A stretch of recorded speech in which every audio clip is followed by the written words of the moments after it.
Hello and welcome, everyone. Welcome to this super amazing webinar. This is called 4 Steps to Better Personal Digital Security. And this is kind of a reproduction of a webinar, a talk that I gave to the employees at my company.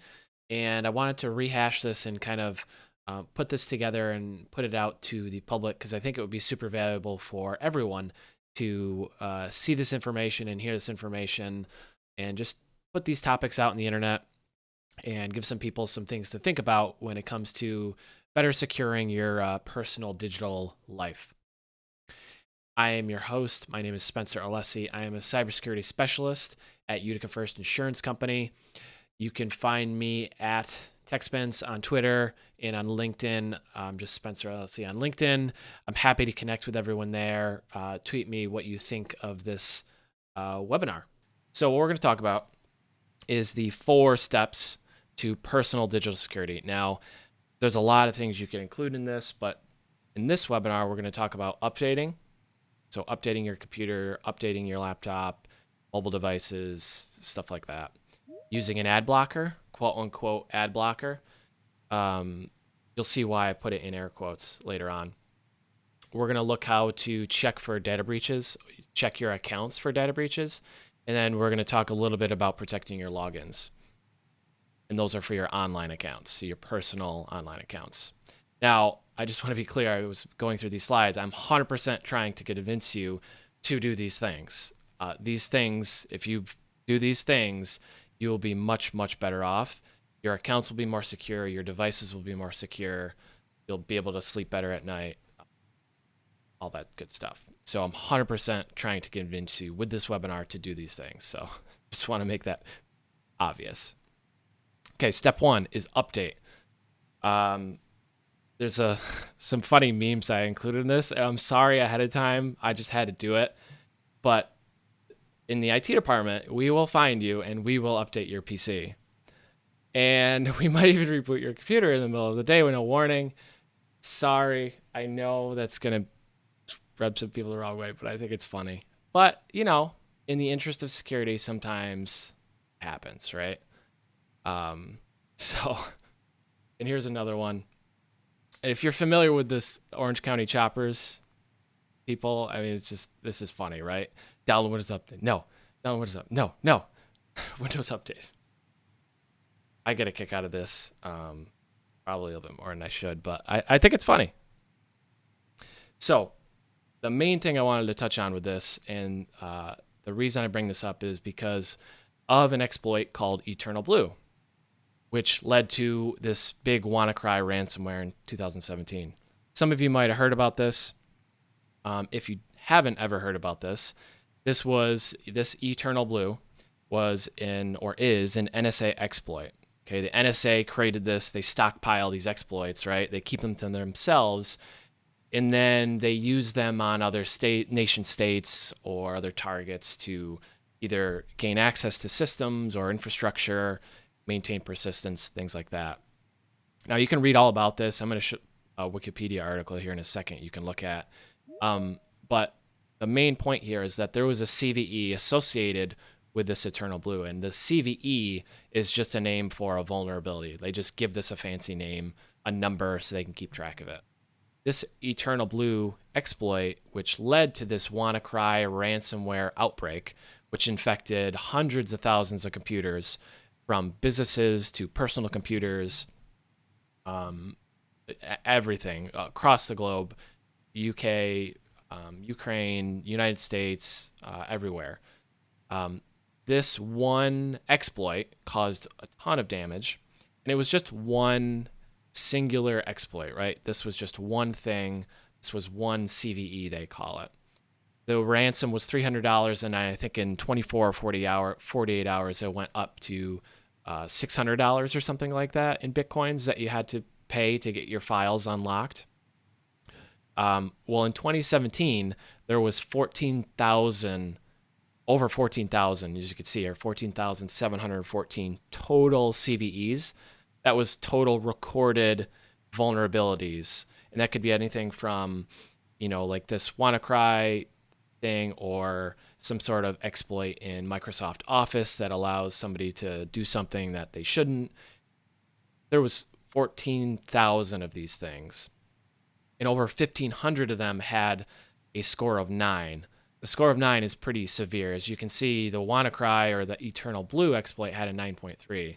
So there was a lot of these things in 2017, and there's actually more in subsequent years. What I wanted to just show briefly is, if I get out of this, so Eternal Blue, it was an exploit developed by the NSA. It was leaked by shadow brokers. And the main thing I want to touch on here before I move on is 1 month after Microsoft released a patch, see that? 1 month after Microsoft released a patch, this hacking group, shadow brokers, released the exploit. So the NSA knew about it. They told Microsoft, they said, hey, there's this issue, you should fix it. Microsoft fixed it, and then this hacking group published this exploit to the whole world. And then another month went by, and then that's when the WannaCry ransomware attack happened globally in the United States and impacted Ukraine specifically, other type. But the main point I want to make here is if you would have patched when Microsoft released a patch, you likely would have been fine, right? You had a month to patch this thing, more or less. So the main point I'm trying to make here is when Microsoft releases a patch, it's a good idea to update. It's a good idea to install those patches. Now, there's complications that come with patches. It happens. Patches cause issues all the time. We see it in IT. But you're better off patching than not patching. Now, this WannaCry, this same exploit was used in what's called the NotPetya attack. This was something that primarily affected the Ukraine, financial institutions, and some industrial control systems and things like that, but it caused a lot of damage, a lot more than you've probably heard of. So Spencer, I got a quick question for you while you're on that topic. Sure. People might be realizing or trying to figure out, how do I get familiar and how do I know that these patches are available to me when Microsoft sends them out? Yeah, so in Windows 10, it's real easy. The default is to automatically apply updates, which is great. So if you just go to your start menu and you type Windows Updates, you'll see them there. And like I said, as long as you're on Windows 10, the default is to install those automatically. So that's why we encourage everyone so heavily to upgrade to Windows 10, not only because older operating systems are just out of date, they don't get patches, but Windows 10 by default forces you to install those updates. And with Windows 10, you can only postpone them a certain time, a certain while. So, but if you just go to your start menu and you type in Windows Update, you'll find the Windows Update setting there. And you can see how you can postpone them. You can see which patches are updated. But like I said, in Windows 10, it's real easy. It just does it automatically. It kind of forces you to update, which is great.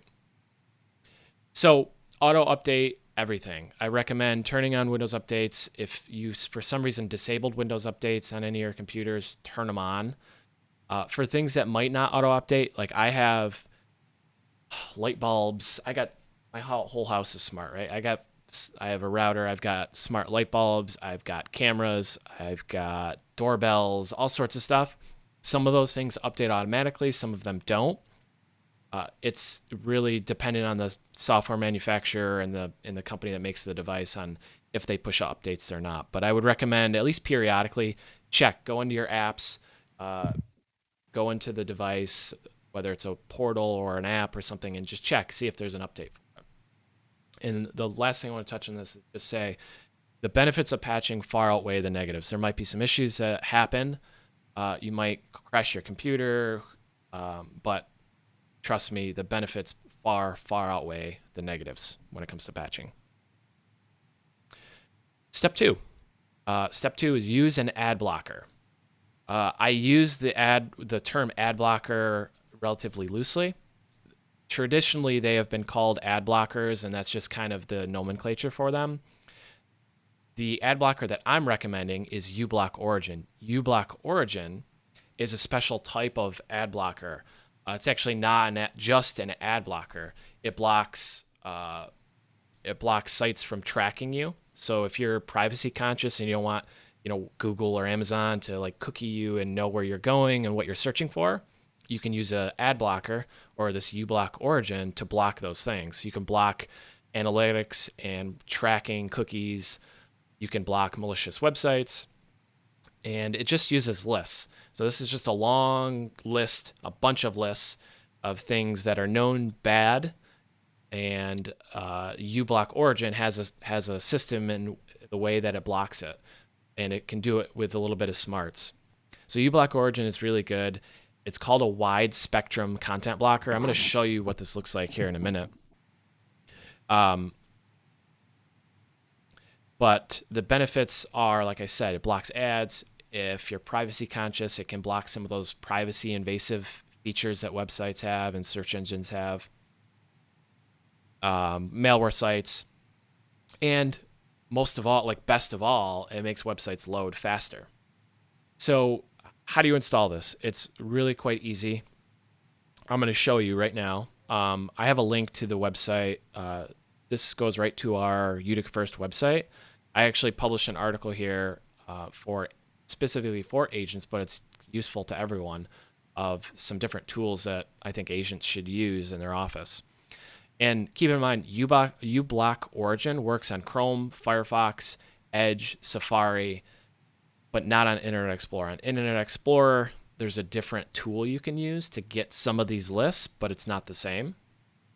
So I'm going to jump over to show you uBlock Origin in action, and then I'm going to show you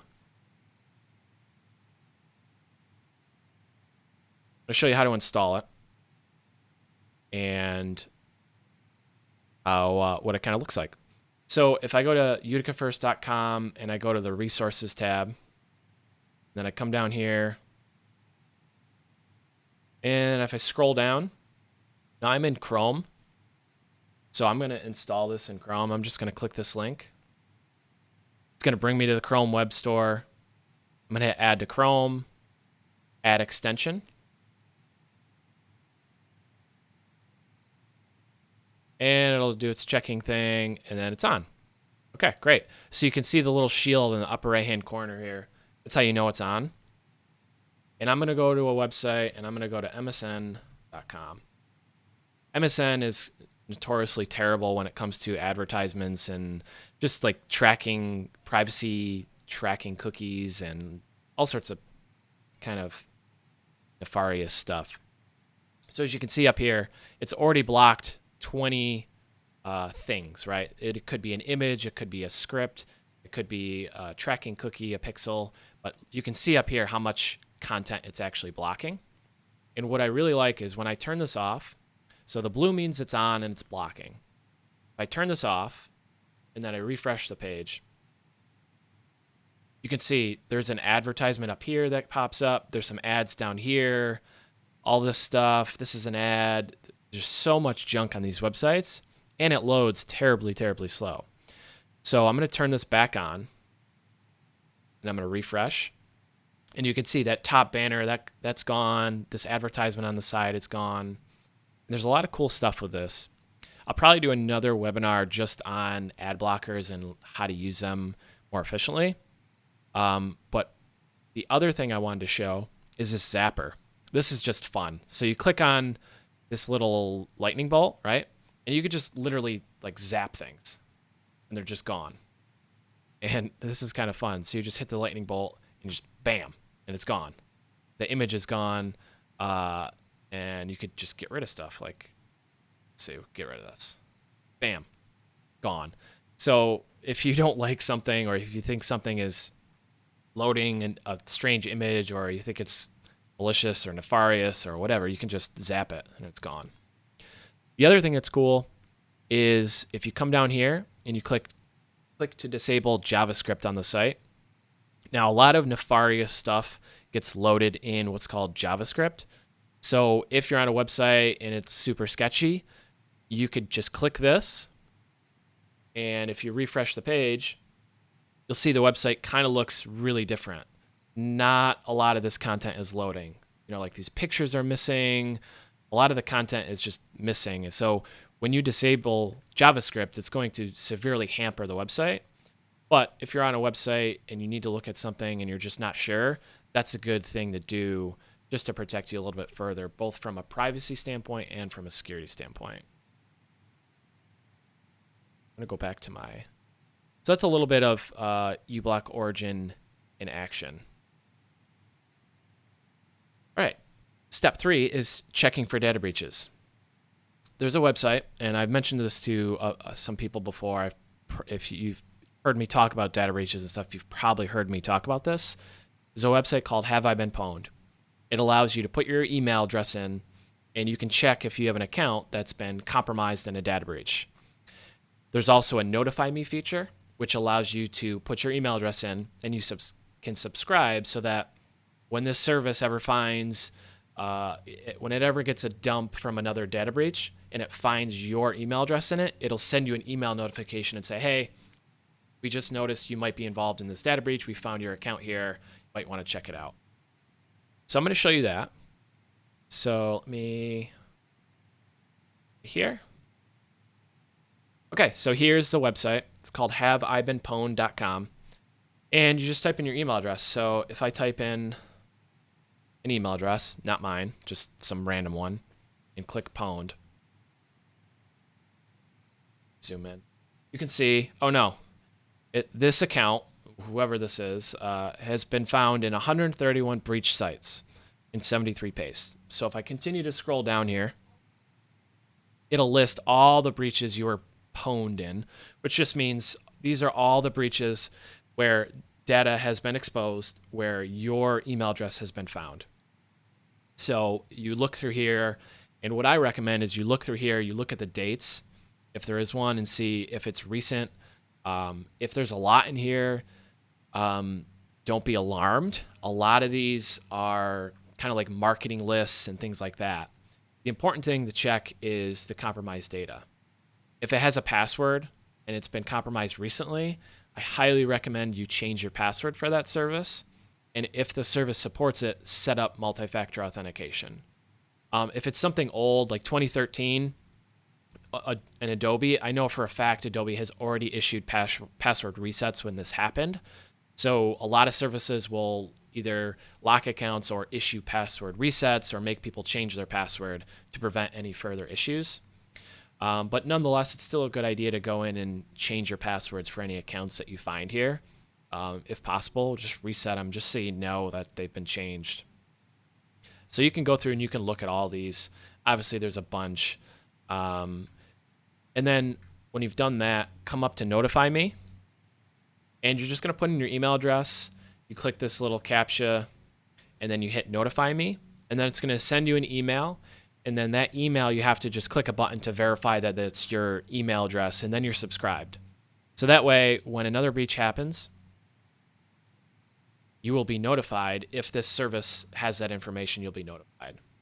And the main issue here is credential stuffing, and that's why I bring this up.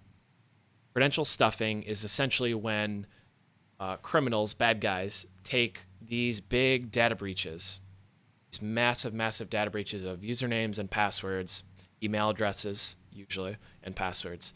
And then they just take those that, let's say they take a Target, information from a Target breach, or from Home Depot, or from Adobe, or whatever, LinkedIn, whatever name your breach, they take those username and password combinations, and then they try them on another website. They'll try them on, say, Amazon or Disney Plus. If you remember when Disney Plus first got announced or first launched, there was an issue where people were getting their accounts hacked.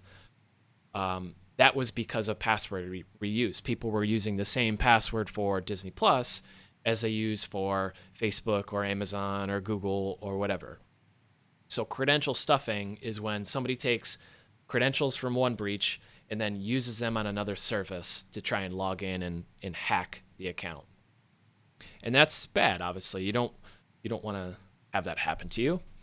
And the reason that happens is because of password reuse.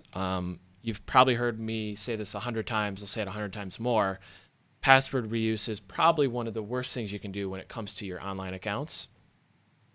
because of that reason. Now, I just want to show you, before I hit on this topic, I just want to show you back here one thing. So I want to go back to this Have I Been Pwned website and just show you. There's been, in this Have I Been Pwned service, there's 555 million real-world passwords that have been breached. So 550 million, 500 million passwords, real passwords. So if I type in winter 2019, that's in this list. So when you think about your passwords and the uniqueness of them, just think about how many passwords there are online. 500 million at this point that have been found in actual data breaches. These are actual passwords that have been found in real data breaches. I just want to stress that because I think it's so important. And let me go back to my slides.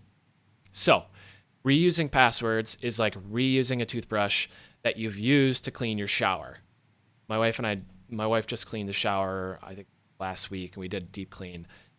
Toothbrush, we're like, it's just gross. Can you imagine reusing that to brush your teeth? That's what reusing a password is like. It's the same exact thing.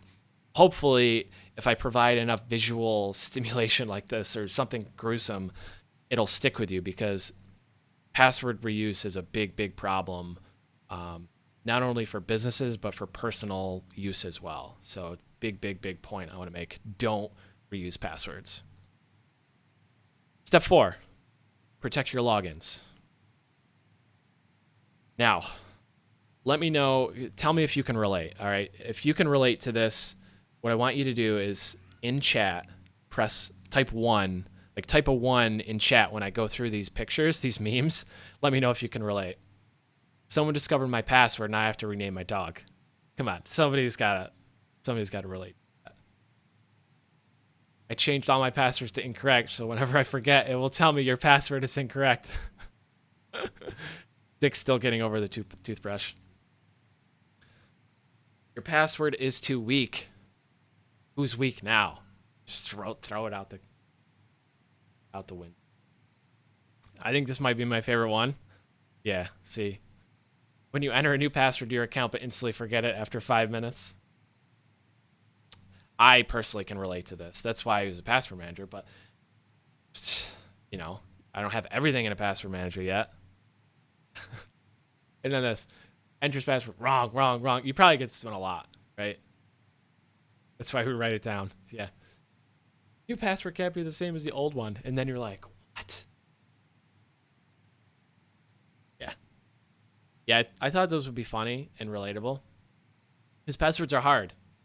We have hundreds of accounts. Not only just like your work accounts, right? But personal accounts. You have your bank, social media, your email. Maybe your mortgage has a different bank and a different account. You know, Instagram, Facebook, all your sites, your bills, National Grid, you know, whatever it is, hundreds of accounts. The average person has over 90 accounts, online accounts, and that's probably fairly low. And, you know, passwords are hard to remember. Since they're hard to remember, we only have a few, right? We use the same password or maybe a slight variation of that password for all of our accounts because it's just easier to remember one password. But like I said earlier, once one service gets breached, you better believe that they're going to try those passwords, those username and password combinations on other services. So the solution here is to use long, unique passwords for every account. And I want to stress the long here and unique. Long passwords are far and away much better than complex passwords. So if you think of a password like P@55W0RD, you know, 12345 exclamation mark, a long password that's like a sentence, like in a galaxy far, far away. Obviously, that's not a good example because it's something that's very well known. But something long that's like a sentence or a phrase or something like that, even if it doesn't have any symbols or numbers, is much better than a shorter password that's more complex. So length is the biggest, most important factor. So make those passwords long and unique for each account. And instead of remembering all those hundreds, 200 passwords, use a password manager. Um, I like password managers. I use them all the time, every single day, every hour of the day. And you kind of feel like a hacker when the first time you use a password manager. So that's a cool feeling. If you ever seen this as a reference to Mr. Robot, movie or show there. All right, so password managers are seriously so easy. I'm going to show you how easy it is. You simply just log in with your master password. You go to the website that you want to log into, and then you click fill, and you log in.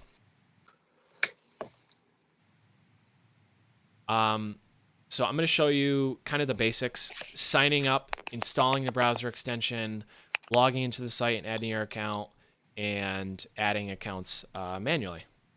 So I'm going to jump over to this machine.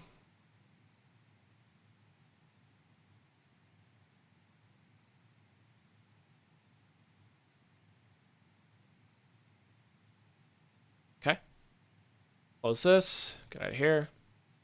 Okay, so the password manager that I recommend because it's free to get started is Lastpass. There's a lot of other good password managers out there. The other one I would recommend you look at is 1Password. That one doesn't have a free tier, but it is very good as well, and it's fairly inexpensive for personal use. $3 a month, or you could get $5 a month for free.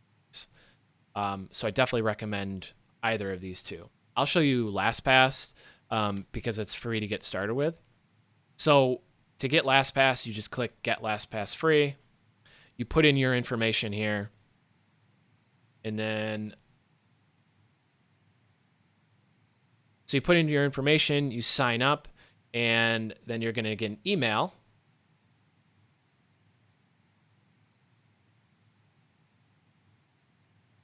And your email is going to look like this.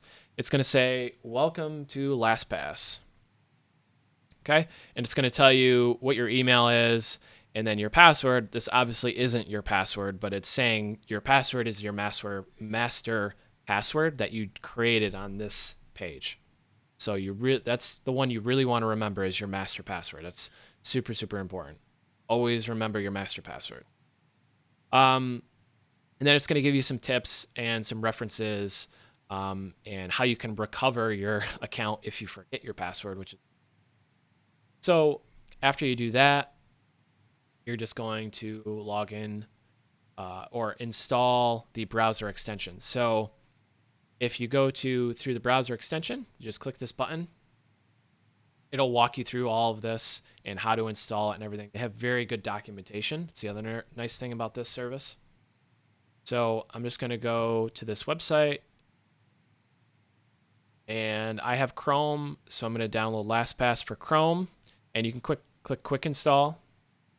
It'll bring you to the Chrome Web Store. Click Add to Chrome. Click Add Extension, just like we did with the uBlock extension. And for Firefox, it's fairly similar. Their store, their browser web store, extension store looks a little different, but it's essentially the same. And the same with Edge. Okay. I know one of the things that people might be thinking about, Spencer, is this definitely seems overwhelming, especially for the novice people that are very unfamiliar with how to do computers and stuff like that. But Spencer mentions that there is documentation. If you just take you take some time, you breathe, and you just read the documentation, you will get through it. It's not over the top. It's very self-explanatory. You just need to take a little time out of your day and read the documentation, and you'll get through it. So it's not overwhelming. Yeah, it's like anything else. Once you get accustomed to using it and familiar, it ends up being not so bad, not so scary. And I have one of those cool announcements, fun announcements I have. I think will be really helpful to everybody. So stay to the end if you can. I'm going to have an announcement that I think will really help with this and provide even more support to you guys when you're doing this. So what I'm going to do is I'm going to, now that I've got this browser extension installed, let me zoom in here, the bar here. But this triple dot here with the background here, this is the Lastpass extension. So I'm just going to click this, and I'm going to put in my username. And I'm going to put my password in. Now this is my master password that I created when I signed up. Okay, so I'm going to put that in, and I'm going to log in. Okay, now I'm logged in. Now to log into a website, this is how easy it is. I'm going to search for the website, and I have this website right here, and I'm going to click launch. Okay, now if this happens to you, this is because when you go to the website, sometimes the website doesn't have the login page directly on directly saved in your password manager. I'm just going to check real quick. Yeah, so I'm going to do change this. And I'll show you what this means in a second. I just want to set this up so you can see how easy it is. So I'm going to go to the website, or I'm going to open up my Lastpass extension here. I'm going to search for the website, and then I'm going to click it. And some websites, based on how they have the website actually configured, will fill this password field in, and some won't. What's nice about Lastpass is for the sites that allow it, you can come to advanced settings here, and you can actually auto log in, which is a really nice feature. And like I said, some websites will support this, some won't, but it is a nice feature to quickly log into a website. So you just, again, you search for the website or the account, you click it, it brings you to the page. And let's say it doesn't fill in the password automatically. You just click this button, and then just click this here again. It'll fill the password in, and you can just hit login. Now, I'm going to see, because I actually forgot what else I have in my vault. You can click the triple dot here, click open my vault.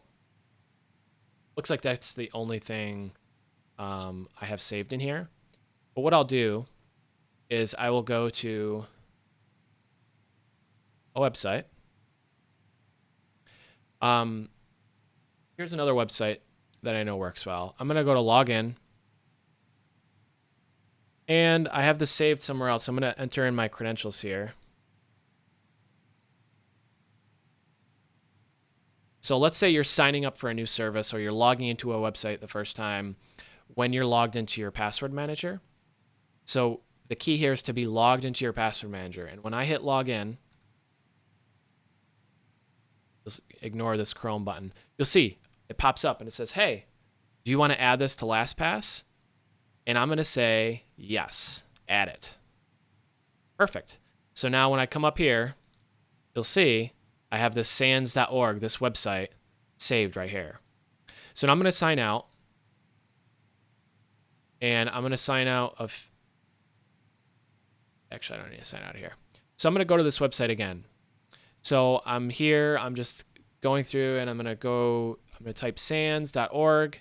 I'm going to hit the launch button, click on it. See, this site actually filled it in and logged me in automatically. That's what I mean. Some sites will allow you to do this, some won't. But if you want to look at the settings, again, you just come up here and hit the pencil. That's the edit button. To copy and paste the username is this button. So you just click the little drop down, click, and you can click copy username, copy password, and then you can use this button to fill and then to search. So that's how easy it is. You literally just go up to your you sign in with your master password, you search for the account or the service or whatever it is, you click the button. I didn't click, sorry. Oh, because I'm already on the site. Just click it. And bam, that's how easy it is. You don't have to remember the password. I don't know what my password is for this. Looks like I might have created this a while ago. But you can create really long passwords with this. So I'm going to open up my vault, and there's a whole bunch of tutorials you can do, and you can do all sorts of fun stuff to learn about this. But to add an account manually, what you do is you just come down here, you can add an item, bottom right, and you just click the plus, and you can see you can add a password, a secure note, bank account, etc. Now, your level of sensitivity is different than mine, and your level of risk of what you consider to be risky or not is different for everyone, right? So if you feel comfortable putting information here, like a bank account or a routing number, or not routing number, but a bank account number or other private sensitive information, feel free. Some people don't feel comfortable putting that stuff in here. That's totally fine. But let's say you just want to manually add a password. You just click password, and let's say it's facebook.com. I'm going to put in, let's say, facebook.com, and look, it already knows what I want, so it's going to pull it up for me. So it kind of can determine a lot of services that you want to use. It'll pre-fill. Same with like Google. It'll pre-fill those in because it kind of knows about those things.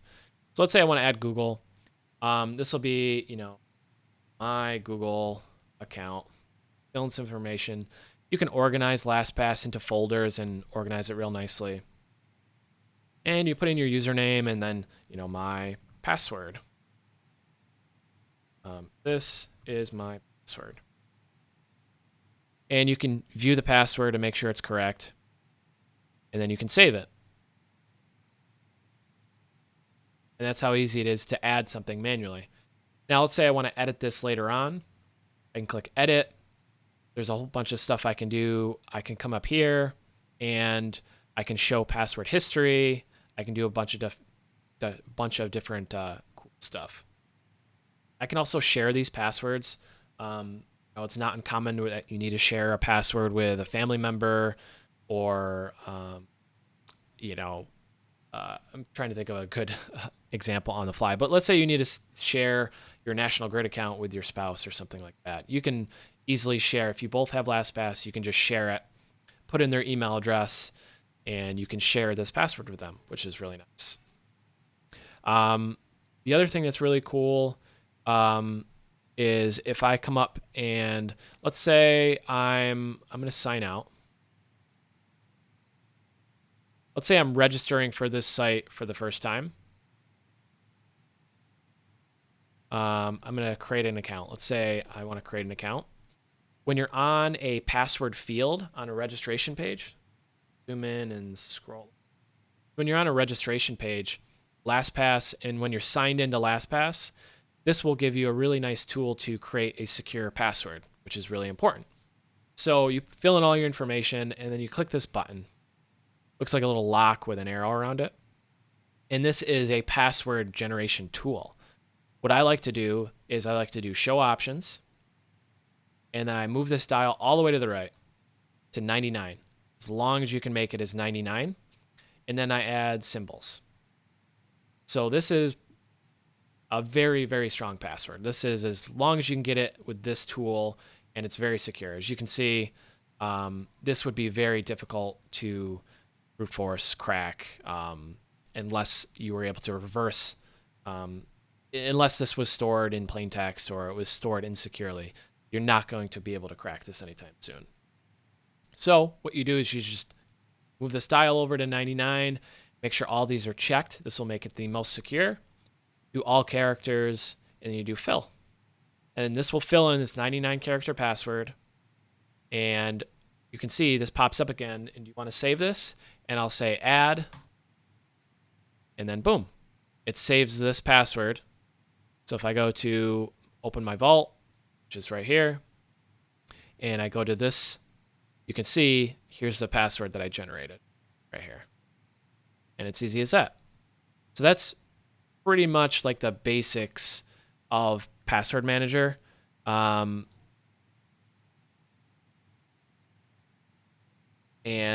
what I want to do now is make sure that I covered everything that I wanted to cover with that.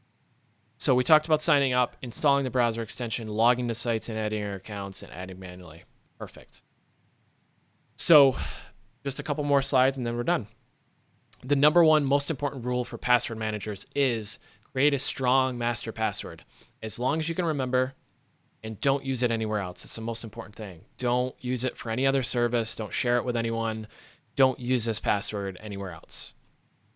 And if you want to kick it up a notch, as Emeril Lagasse would say, if anybody remembers him in Food Network or cooking shows or whatever, kick it up a notch.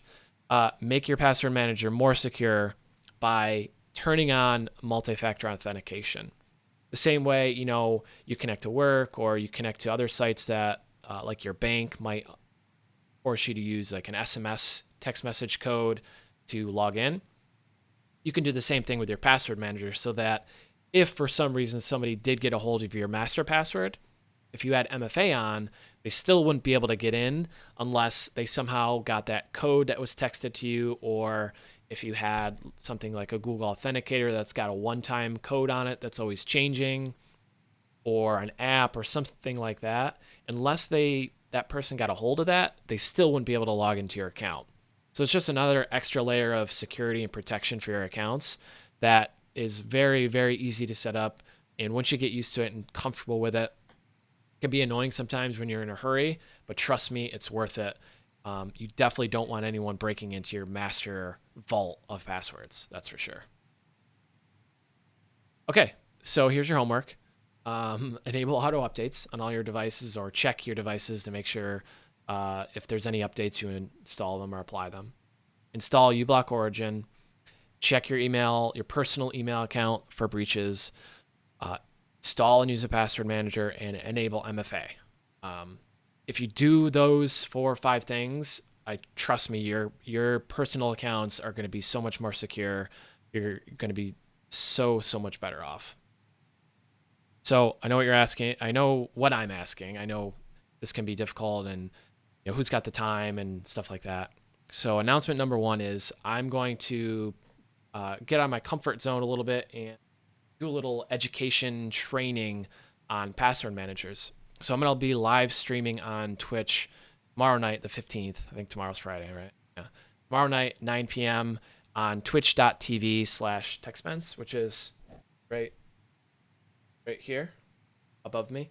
I'll post this link, but I'm going to be streaming and I'm going to be going through another few slides that I have and kind of just going over some more details on password managers. I'll also talk about auto updates if you want. I'll talk about ad blockers, MFA, and setting up on your accounts. I really just want to have a place where people can come, chat, hang out, ask questions about security or any of the topics that we talked about, or any other topics really, and kind of have a little support group. So if you want to put this on your calendar and dedicate time to setting up a password manager or installing an ad blocker, whatever it is, I can help you kind of be accountable to that. You can put it on your calendar and set it and say, okay, we're going to do it, and set it up. I'll be there in live streaming to kind of support you, or answer questions you have, and kind of help you and help motivate you. All right, so that was the webinar. Again, I might have sounded different, and I think I'm wearing a different sweatshirt than I was earlier for this webinar. But nonetheless, I hope you got value from this webinar. I'm going to leave you with one last thing. That's a question of the day. So let me know in the comments below. Post your answer in the comments. What's the most confusing cybersecurity topic to you, and why? I want to know kind of what's going through your head. What's confusing to you? What's not? Tell me what's something that's really, really confusing to you about cybersecurity, and tell me why. And I'll jump in the comments and I'll make a video if I need to, or we'll kind of just have some conversation around confusing topics of cybersecurity. So post your answer in the comments section below. And thank you everyone for coming. I really appreciate it. I appreciate you watching. If you're watching this after the fact, I hope you got value from this. If you have any questions, feel free to reach out to me on LinkedIn or Twitter, or wherever. I'm happy to answer questions and just help you figure out this confusing cybersecurity mess. So thank you. I really appreciate you. See ya.